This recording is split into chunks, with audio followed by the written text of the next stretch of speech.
Hello students, this is Ajay Bansal and आज हम economics के कुछ इंपॉर्टेंट कॉमन टॉपिक्स को स्टडी करेंगे जो हमें कॉमनली 9th से 12th में स्टडी करने को मिलते हैं। इन टॉपिक्स में सबसे पहला टॉपिक है how many activities perform by human being. As a human being हम कितने तरीके की एक्टिविटीज़ परफॉर्म करते हैं। तो एज ए ह्यूमन बीइंग हम दो तरीके की एक्टिविटीज़ परफॉर्म करते हैं, economic activities and non economic activities. अब इकोनॉमिक एक्टिविटीज़ क्या होती हैं? All activities which is conducted to set earning money, मतलब पैसा कमाने के लिए जो भी काम करते हैं वो हमारी क्या होती है? Economic activity, like business, profession and employment. And non economic activities क्या होती हैं?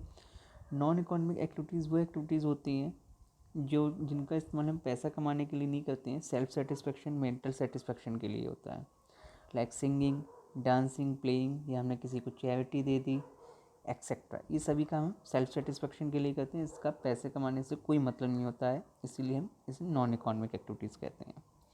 स्टूडेंट्स, इकोनॉमिक एक्टिविटीज़ जो होती हैं वो फर्दरली 2 पार्ट्स में डिवाइड है, market economic activities and non market economic activities. अब मार्केट इकोनॉमिक एक्टिविटीज़ कौन सी होती हैं? जब हम प्रोडक्शन, गुड्स एंड सर्विसेज का सेल्फ कंजम्पशन के साथ साथ मार्केट में सेल करने के लिए भी करते हैं, तो आपकी वो मार्केट इकोनॉमिक एक्टिविटीज़ कहलाती हैं।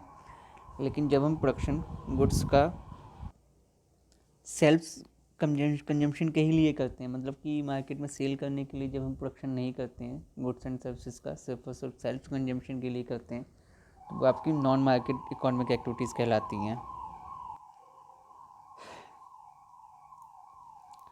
अब हम बात करते हैं सेकंड क्वेश्चन की, classification of economic activities. Economic activities का क्लासिफिकेशन कैसे कैसे किया गया है? तो economic activities classify under 3 dimension. Economic activities को 3 पार्ट्स में डिवाइड किया गया है, on the basis of industry, on the basis of ownership and on the basis of organised and unorganised sector. अब हम इनको भी स्टडी करते हैं। On the basis of industries में इकोनॉमिक एक्टिविटीज़ फर्दरली 3 पार्ट्स में डिवाइड है, primary sector, secondary sector and tertiary sector. अब प्राइमरी सेक्टर क्या होते हैं?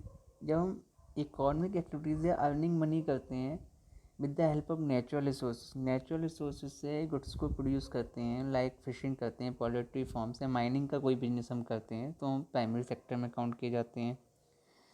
सेकेंडरी सेक्टर क्या होती है? जब हम अर्निंग मनी मैन्युफैक्चरिंग एक्टिविटी करके करते हैं, मतलब हम प्राइमरी सेक्टर से जो प्रोडक्ट्स निकाले हैं, गुड्स एंड सर्विसेज निकाली हैं, उसको हम किसी अदर प्रोडक्ट को बनाने में मैन्युफैक्चरिंग प्रोसेस में जब हम डालते हैं तो वो हमारी सेकेंडरी सेक्टर इंडस्ट्रीज़ कहलाती हैं। फॉर एग्जांपल, हमने प्राइमरी सेक्टर में गेहूँ उगाया खेती से, एग्रीकल्चर बिजनेस से, देन हमने गेहूँ से आटा बनाया, तो आटा बनाया मैन्युफैक्चरिंग की गेहूँ से, तो ये हमारी क्या होगी? Secondary sector. और थर्ड क्या होता है? Tertiary sector. टर्सरी सेक्टर में और सर्विस सेक्टर कंपनीज आती हैं, सर्विस सेक्टर एक्टिविटीज़ आती हैं, like transportation, banking, insurance, etcetera. तो this is all about in economic activities on the basis of industry. अब हम आगे बढ़ते हैं। On the basis of ownership में फर्दरली एक्टिविटीज़ 3 पार्ट्स में डिवाइड है, public sector, private sector and joint sector.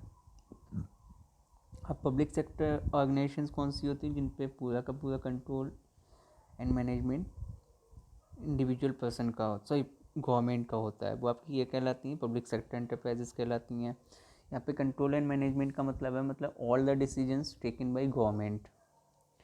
Private sector enterprises कौन सी होती हैं? प्राइवेट सेक्टर एंटरप्राइजेस वो होती हैं जिस पे control and management private individual का होता है, like Infosys, TCS, Reliance industry, ETC। और अगर हम पब्लिक सेक्टर एंटरप्राइजेस के एग्जांपल्स की बात करें तो NTPC, ONGC, SAIL, well, CIL, ETC। अब हम बात करते हैं joint sector enterprises. Joint sector enterprises वो एंटरप्राइजेस होती हैं जिस पे public sector and private sector दोनों का कंट्रोल एंड मैनेजमेंट होता है। और अगर हम इसके एग्जांपल्स की बात करें तो इसमें IoT, infrastructure and energy services limited, Avantika gas limited, India cat private limited, ETC करके कुछ कंपनियां काउंट की जाती हैं। अब हम थर्ड डिमेंशन पढ़ते हैं इकोनॉमिक एक्टिविटीज़ की, that is on the basis of organise and unorganise sector. Organise sector कौन से होते हैं? ऑर्गेनाइज सेक्टर वो सेक्टर्स होते हैं जो regular employment and register with government होते हैं, मतलब कि जो रेगुलर एम्प्लॉयमेंट प्रोवाइड कराते हैं और जो गवर्नमेंट से रजिस्टर्ड होते हैं, like politician parties, Indian government jobs, banks, government schools, colleges, police, etc. अब हम अनऑर्गेनाइज सेक्टर्स की यदि बात करें तो अनऑर्गेनाइज सेक्टर्स कौन से होते हैं? स्मॉल ऑर्गेनाइजेशंस होती हैं, नॉट रेगुलर एम्प्लॉयमेंट, मतलब एम्प्लॉयमेंट रेगुलर नहीं देती हैं और गवर्नमेंट के द्वारा रजिस्टर भी नहीं होती हैं। For example shopkeeping, farming, domestic work, hotels management, labouring, rickshaw, polling, etc. These are some businesses which are counted in unorganized sector. So this is all about some important common topics of economics, जिसमें हमने आपसे human activities के बारे में मालूम किया है, economic and non economic activities होती हैं। उसके बाद हमने क्लासिफिकेशन एक्टिविटीज़ की बात की। तो इकोनॉमिक एक्टिविटीज़ को 3 पार्ट्स में डिवाइड किया गया, on the basis of ownership, on the basis of industry, on the basis of organised and unorganised sector. On the basis of industries में 3 पार्ट्स में डिवाइड है, primary, secondary, tertiary.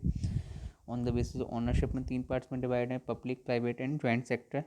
And on the basis of organise and unorganise sector में 2 parts में divide है, organise sector and unorganised sector. Thank you very much.